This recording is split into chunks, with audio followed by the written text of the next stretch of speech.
Hey everyone, it's the Personal Gamer here. In this video we're going to be focusing on an aspect of Rocket League that I feel can be utilised more by players looking to improve. So of course, we're going to focus on training again, but this time in much more detail. But first, a little bit about me. In my real life I work as a personal trainer. One of the main roles of my job is to create and prescribe training programs for my clients, and if you're subscribed to my channel, you're also now my client. So today I'm going to teach you how to train effectively. So some of you bright bulbs out there might have guessed I was a PT due to my channel name, The Personal Gamer. A wonderful play on words in my opinion. Anyway, let's get started. The first thing you need to do when designing a training program is identify weaknesses. Now most of us probably know the areas we need to improve on just by picking up on things that we fail constantly at in the game. But there could be a few things you're unaware of, so checking out some recent replays will help you uncover potential areas of improvement. So we've got our weaknesses now. The next thing we need to do is lay out the structure of the plan. When it comes to working out, most exercises are structured by selecting a duration, speed, distance, sets, and repetitions. Now we can actually use all of these in Rocket League. Duration is an easy one. How long are we going to spend on each area? For example, if you're looking to improve your judgment of the ball, doing 20 minutes in free play would be the most effective choice because of the unpredictable stimuli you'll get from the ball flying around the arena. Plus there's no pressure from the opponents because there aren't any, so this will give you the time to learn and progress at your own pace.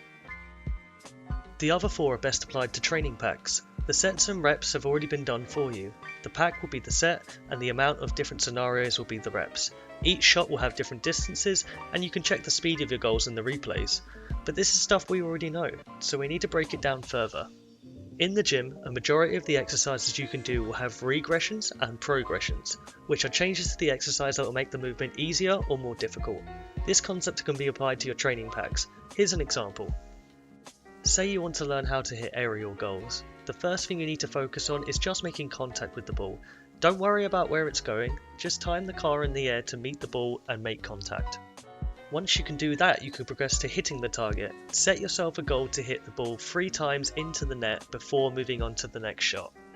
The next progression could be to hit the shot 3 times in a row before moving on. This is a beneficial technique to do on highly used mechanics such as wall clears or any other aspects that you feel like you need to improve on the most. Then you could focus on getting as much speed on the ball as possible to make it more difficult for your opponents to save.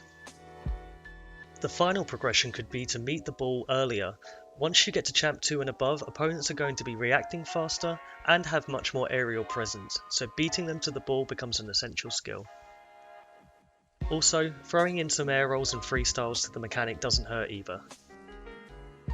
There are many other things you can include in your training program, such as hitting shots with your second dodge, and then hitting fast aerial shots as well.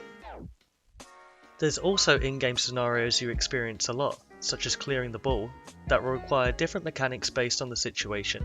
You could need to clear the ball as far as possible, push it to the sidewall and try and make a pass, control the ball and move it up the field, or redirect the ball to the other side of the field away from opponents.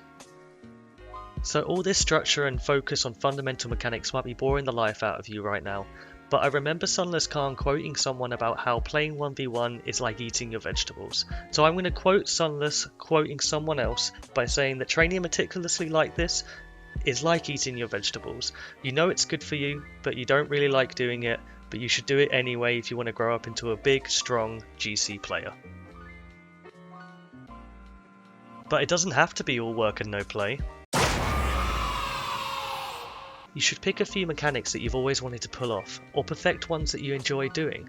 With my own training I've been trying to hit ceiling backboard shots, because I think they look cool and I would love to hit one in ranked. Also I've been trying to get under 2 minutes on the Speed Trials workshop map, just as a personal goal. The important thing to remember is that anything you do on Rocket League outside of playing matches will benefit you in some way. There are aspects that need more attention because they are integral to the game, but you need a few things thrown in that may not be essential, but are fun and mean something to you. So I'm going to finish the video with something that you may have seen before if you did physical education at school or college. It's a simple acronym that can help you plan your training. It's called the SPORT principle.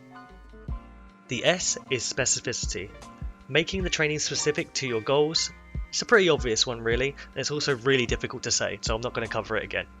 The second one is progression. Make sure you progress the difficulty of your training. Once you master one stage, progress to the next. The O is for overload. This refers to overloading the body with stimuli in order to cause an adaptation. To apply this to Rocket League, if you've been trying to hit a shot for 10 minutes and you still haven't got it yet, then keep going. Persevere until it pays off. The R stands for reversibility. If you don't reinforce what you've learned by continuing to practice and trying to apply it in-game, then you'll lose progress. The T stands for tedium. Don't let your training become boring. You'll lose motivation to practice and may not enjoy the game as much. Work on a variety of skills and throw in a few goals that are fun and personal to you. So that's it for this one. I hope you're able to apply these techniques to your own training. If you feel like the video has helped you today, then feel free to give it a like and subscribe to be notified about upcoming content.